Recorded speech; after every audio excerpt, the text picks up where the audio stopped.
everybody, and welcome to my talk on the topic of CI/CD for a modern application. My name is Darko Mesaros, and jó napot, or jó reggelt. You might guess from the last name, I am actually indeed semi-Hungarian. I come from Serbia, hence, the Mesaros last name. All right, so let's talk about a CI/CD for a modern application. But before we go all CI/CD and DevOps kind of things, let's ask a quick question. What is a modern application? Now, this seems like a simple question, but try to answer it. What do you think makes an application pre-modern? Actually, let's step back a bit in time and see how Amazon, so the Amazon.com, how its development transformation happened way back in the yesteryears of 2001 and 2002. And that was almost 20 years ago, boys and girls. So back in 2001, Amazon.com, the retail platform, was a big old monolith. It was, I believe, a C++ application that took 24 hours to compile. That doesn't seem very modern. Even for 2001 terms, that doesn't seem very modern. And then in 2002, we decided to kind of, hey, make some changes. Let's switch to 2 pizza teams and let's switch to microservices. Back then, we actually called those things, how do we call them? We call them primitives, right? The term microservices was not extensively used back then. So what did we actually learn from moving from a monolith to microservices and 2 pizza teams? By the way, 2 pizza teams are teams of people that you can feed with 2 pizzas. Now, how big are the pizzas? How hungry are the people? Hey, I can be a 2 pizza team myself sometimes. So what did we learn from this? Decomposing for agility, right? Having the ability to actually be much smaller, work on smaller elements of your system, and move much, much faster. And yeah, 2 pizza teams, this is the whole thing. Small team, full ownership, direct interaction with your end users. So no matter what your users of your service, of your microservice are, you talk directly to them, right? Small team, low amount of communications channels, so you can work effectively. And if you had a chance to listen to April before, she was talking how her team works in a single time zone, in a relatively small environment, and they all can talk and communicate with each other to make the end product that much better, right? You have this focus innovation. Now, having multiple developers is fine. Having multiple developers working on a single service with a single pipeline is not that fine. It takes a lot of time. Hey, okay, let's break up the developers. Let's break up the services into microservices, right? So we have a bunch of teams, 2 pizza teams, we have microservices, but then we still have a single delivery pipeline. And that's a potential problem. This is where the bottleneck happens. So instead of having a single big old pipeline that does all the things, you should have as many pipelines as you need. By enabling all the teams to have all the pipelines they need, you actually enable them to try things faster, test, fail faster, and also experiment, right? And this is kind of which brings us to this thing called the innovation flywheel. The innovation flywheel is this big old part of DevOps. Mind you, DevOps is not just a CI/CD pipeline. Let me tell you that. DevOps is a whole lot more. And one part of DevOps is this, or this. I think I'm on the bottom of the screen. So this is DevOps. Well, this is part of DevOps. It gives you the ability to actually experiment, try new things, even if it's something radical, something out there, something completely maybe weird, but you can try it and see how it works. You need to listen to it. You need to see how is it performing. Is it good? Do you have proper observability on that? And if it's fine, then iterate, make it better. Or if it's horrible, remove it, do something else. So this keeps you constantly innovating, constantly making your product that much better. Okay, so you may be wondering, who is this bald person and why is he screaming at the camera? Let me tell you about me. So my name is Darko Mesaros. I'm a developer advocate at AWS.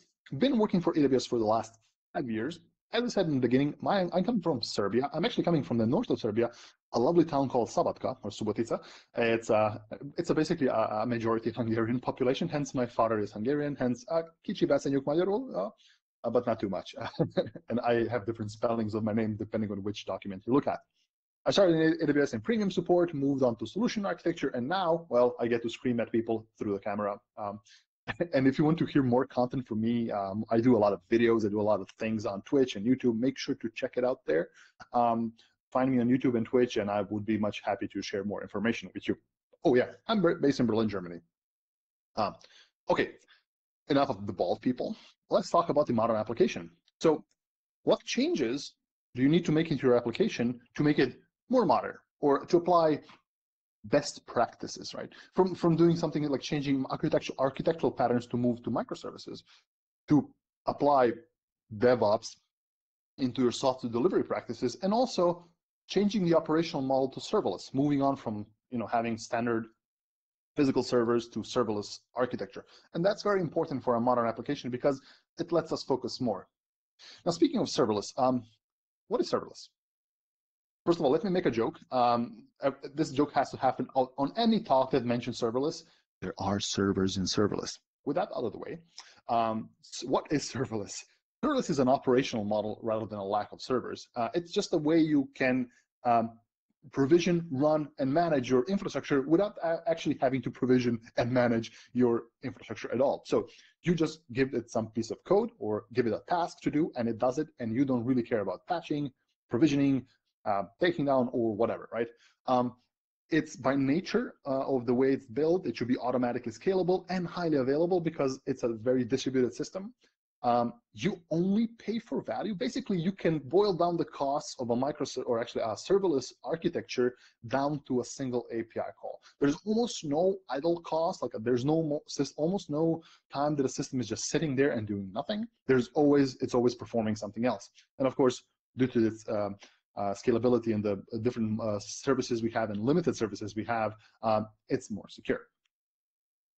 If you look at AWS and what you're going to choose, you're going to choose, hey, EC2 instances, containers, Lambda functions. This is kind of a great matrix that kind of describes of what kind of responsibility you wish to have and what kind of responsibility you wish to give out to AWS. Now, I'm not going to go through all the details. This slide is amazing. I'm sure you will have access to the slides later on if you want to get into the details. But basically, serverless, less operational responsibility, less things to manage for you, but more opinionated, right? All right, let's talk about the 6 approaches to modern application development. So you have to understand that you need to simplify, you need to reduce the impact, automate a lot of things, you need to accelerate the delivery, you need to have insight, gain observability to what is happening, how does it work like, and also protect your customers and your business, which is the most important thing. And all of these things can be filled with serverless technologies, with microservice architectures, infrastructure as code, CI/CD, observability, I mentioned it before, and also end-to-end security and compliance. Let's start off with a couple of things. Like when it comes to serverless technologies and microservices, this is very important to decompose your application, have it run on a lot of managed serverless services out there, right? Kind of removes the brunt of work for you. Also important, it's to actually model your application through infrastructure as code and have a good old CI/CD pipeline. Now, this is going to be the brunt of this talk. The rest, well, I don't have enough time in 30 minutes to go over this, but hey, make sure to follow me on the things. I may have a talk coming up to something similar. All right, let's talk about the release process stage. This is the good old CI/CD approach. You have a source phase, a build phase, a test phase, and of course, the production phase where you actually move your code to prod. So there's different things in different stages, from committing your code to a source repo, to building and testing, to actually testing it in an integration environment, and finally, safely and securely pushing it to prod. Now, all of this actually boils down to a thing we all like to call CI/CD, or continuous integration, continuous deployment, or continuous delivery, depending on who you ask. But basically, this is CI/CD. And it's very important that we have these things in a modern application. And hey, that's the point of this talk. So let's go over a few pillars that are important to a modern application. That being infrastructure as code, continuous integration, continuous deployment. Let's talk about infrastructure as code. My favorite topic. If you ever watch me talk on other conferences or seen my streams, I love to talk about infrastructure as code. I think it's the best thing ever. And what is it? Well, it's a way for you to define your infrastructure as code. Well, who would have thought, right? So basically, instead of clicking a button or going through the console or doing a whole bunch of things, you take a lovely text document, you take your best text editor, which is of course Vim, and you write down your infrastructure as code. Now you can do it in multiple frameworks, you can do it in multiple different approaches, languages, what you would like to call them, and of course you can use any text editor you want. Vim is not required here, but it's a plus. So why would you do this? Well, it gives you a very predictable and repeatable way to deploy infrastructure. It also gives you the ability to actually deploy your infrastructure and test it through the same pipeline or the same tooling you do for application deployments. And at the end of the day, replicating production to staging and dev, or even to different accounts, is that much easier. And how do you do this on AWS? Well, the OG infrastructure as code framework on AWS is AWS CloudFormation. CloudFormation converts your YAML and your, oh boy, this is the broken presentation. I'm going to have to do this. CloudFormation, I'm going to might be able to have to go back. CloudFormation is this framework that keeps that uses YAML and JSON to basically model your infrastructure as. Wait, give me a second. I can't do this. Select all transitions on mouse click like that. Perfect. I think we can start. Start slideshow. Can I do slideshow from current slide? Okay, hopefully this works. All right, so infrastructure as code, basically, CloudFormation gives you the ability to use YAML and JSON to format or design or model your infrastructure through code, right? You create resources, which are created in stacks, and instead of clicking a bunch of buttons, you just write down in YAML or JSON, how do you wish your resources to be configured, what properties you wish to be set, and you just let it go to AWS, and AWS then makes a whole bunch of API calls for you. You don't have to worry about it, right? Now, let's talk about CloudFormation's younger brother, especially built for the serverless world. Everybody meets SAM. SAM, or the Serverless Application Model, is a framework. Actually, it's a macro. It's a modification on top of CloudFormation that enables you to much more easily build serverless application because it actually abstracts a whole lot of different things rather than just leaving everything to vanilla CloudFormation. So and here's a great example. To create a full-blown serverless application with a Lambda function, an IAM role, an API gateway, a DynamoDB table, all of this, it takes 20 lines of code in SAM. And mind you, SAM looks awfully like AWS CloudFormation because it is AWS CloudFormation. Just it has a bunch of transformations, and you can see in line 2, the transformation is basically the serverless transformation. So it makes it much, much easier to create serverless infrastructure through SAM. But let's say you don't like JSON. JSON is special. I'm sorry to hit on JSON, but JSON is a great object notation, but it's horrible to read. Or YAML, well, that's basic. Let's not get into that discussion right now. And let's say you're this absolute god of a developer on Python. You can do everything with Python. You can fly with Python, right? Why not use your skills in Python, some other languages, to build infrastructure? Well, you can with AWS CDK or Cloud Development Kit. Basically, this framework enables you to create infrastructure through code by using some of these generic programming languages. So if you like JavaScript and TypeScript, or Java, or C#, F#, Python, and Golang coming sometime soon, you can actually deploy your infrastructure through these languages. Basically gives you the ability to use the existing knowledge and skill set in-house to deploy these things. And again, it's a generic programming language. It looks so much better than any of the other languages. It's highly modulable. It's very reusable. So it's just a pleasure to work with. All right, infrastructure as code is done. Let's talk about CI, or continuous integration, or this part of our pipeline. Why would we be using CI? Well, basically, CI is used to automatically kick off something once you commit code. The code should be then tested and built, and we should have an output artifact ready to deploy, right? This should be a very quick process. This is where all of your quick fails happen, unit testing and all that kind of stuff. So how can you actually achieve this on AWS from a practical perspective?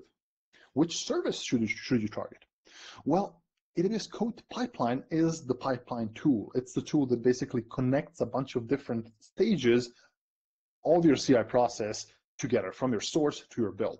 Now, CodePipeline is actually this thing that will kick off a process if something in a specific branch on GitHub, code commit, Bitbucket, GitLab happens, and it will move that commit down the pipeline, for example, and do something. It also can react to, for example, to Docker image repositories on ECR. If you commit, upload an image, CodePython will detect that thing and kick off the pipeline. once you kick off this pipeline, what then? Well, you need to build your code. Okay, not all code is being built. Of course, not every language is being compiled anymore. So you can use the service called CodeBuild to actually do more things. Instead of just compiling your Java or C++ or Golang, you can actually do your unit tests here. This is where you run your unit test. Or if you use SAM, you can use SAM to actually package your serverless application and deploy it on the build stage. Because in essence, CodeBuild is just a glorified Docker container, which you just write your instructions in YAML and tell it, hey, execute these commands, please, with this artifact and spit something out. So yeah, CodeBuild is this very important thing that handles all of this and also handles all the errors. It will call back if something is wrong, etc., etc. So that's CI. That's where our CI goes. Let's talk about continuous deployment, right? So the other part of the CI/CD acronym, the continuous deployment part. And this is where we actually cover the entire release pipeline from your source phase to the build phase to the test phase. Now, there's tests in both build and test, but they're different types of tests. And finally, moving things on to production. What is the goal of the CD approach? Well, of course, it should automatically deploy the build, the thing that CI have done, right? All the code that was committed and built already in CI phase, the CD phase should actually take that code and deploy it somewhere for additional testing. That's what makes this testing phase different, because the build phase actually runs unit test and maybe some syntax testing and linting and all that stuff. But the test phase actually deploys code somewhere and does integration testing, penetration testing, UI testing, load testing, all of those different kind of things. And that's very important. That's a very key part of your testing. It also gives you the ability to actually deploy your code to production in a very fast, safe, and most importantly, this is a non-word, but rollbackable way. It gives you the ability to easily roll back to the previous version of code, and that's very important on CD. So how does one do this on AWS? Again, we talked about CodePipeline, CodeBuild. There's also CodeCommit. But can you guess the name of the service on AWS that can deploy your code? Exactly, it's CodeDeploy, because we are creative with names. So CodeDeploy actually automates all this stuff, deployment to EC2 instances, to on-premise instances, to multi-cloud instances, doesn't matter. You can also deploy your Lambda functions, your Docker images on ECS, and all these things. CodeDeploy is a very robust service that can handle deployments to a lot of different platforms. It can handle the complexity of deploying your application, because a lot of times it's not just, hey, copy these files and that's it. There's a lot more nuance to deploying your application. And also it's able to safely do that. So it's able to roll back changes if something happened. And if you ever have deployed bad code in your life, you know what I mean. I had the pleasure to deploy bad code to production where I had to manually find the old files and manually copy them back. So it was a good chunk of my day, which I'm never getting back. So so in serverless applications, let's say Lambda functions, there's a few ways we can do deployments. For example, there's a Canary deployment. Canary deployment is the ability to deploy only a certain percentage to production, or a certain percentage of traffic to production. They keep on monitoring to see if it's okay. It's actually named by the canary birds. So the coal miners used to take canary birds in cages down with them in a coal mine, and as long as the bird was singing, it's fine. There's no methane leak. As soon as the bird stops singing, it's potentially dead, and there's a methane leak, and the miners have to roll back, for a lack of a better word. So how does this actually all work? As you can see here, you can define it all in SAM, but it kind of works. Here's an example of a serverless application. You have an API gateway to a Lambda function, to an alias actually, and then to an actual Lambda function. All of your traffic is going to this version 1 of your code. Let's introduce version 2 of our code. Currently, again, still all traffic is going to version 1. Let's switch 10% of our traffic to the version 2 code and listen for alarms. We set up a bunch of alarms, just kind of testing for outcomes, to seeing if the new version of the code is actually performing okay, is it performing its business outcomes, etc., etc. And then if this is successful, after 10 minutes, 15 minutes, 5 minutes, depending on how long you set it, we switch all the production traffic to the version 2 code. So in essence, it gives you the ability to safely test your code in production, because of course we should all test code in production. But yeah, it makes it much more easier. It gives us more confidence this thing will actually work in a production environment. We can also apply a different deployment strategy to CodeDeploy. Now, CodeDeploy can do ECS on our container services. It can actually deploy in the blue-green approach. Now, what is blue-green? Let me illustrate it on the next couple of slides. So let's take our application. We have a load balancer, we have a listener on port 80, we have a target group, which is basically just a collection of containers, and we actually have the tasks or containers running version 1 of our code on Fargate. We introduce version 2 of our code. What happens now? We create a new listener on a completely different port, like port 9000. We create a completely new target group with new containers, or basically a new set of green tasks with the version 2 code. Then we synthetically send test traffic. We just bang on the test traffic to it to see if it works. If the test traffic, which is synthetic, works, there's no alarms triggered, we route production traffic to the new target group. In essence, we have moved all production immediately in a moment to target group 2, and basically it starts serving all the latest version of code to all of your customers. And we're also listening to alarm. If something goes back, we can easily roll back because we still have blue or version 1 code existing out there running, and we can just roll back if something goes bad. But if all the things are okay, we just drain all the blue tasks, remove everything from the blue group, and wabam, we have a production environment that has the new version of the code and in a very safe way deployed. Okay, so this was CD, or continuous deployment. Basically, we were able to properly test code, even though it's in production, and have a very safe way to deploy our code to production in a rollbackable, testable, and observable way with AWS CodeDeploy. All right, and finally, I think I will have a chance to do a demo, I believe. Let me actually just do a quick demo here. I have a simple application I prepared here. If you recall the Canary thing I've showed you. So let's have a look. Let me bring up my demo here. So open that up and of course zoom in on this. So I have a SAM application. So if I show you my template here, actually, and then template, you will see that I have a simple SAM application, a single Lambda function, nothing special, just says hello Budapest, right? And I have two things here. I have a function that says, hey, super simple function, but the important thing is like my deployment preference. My deployment preference in this case is a Canary 10% over 5 minutes.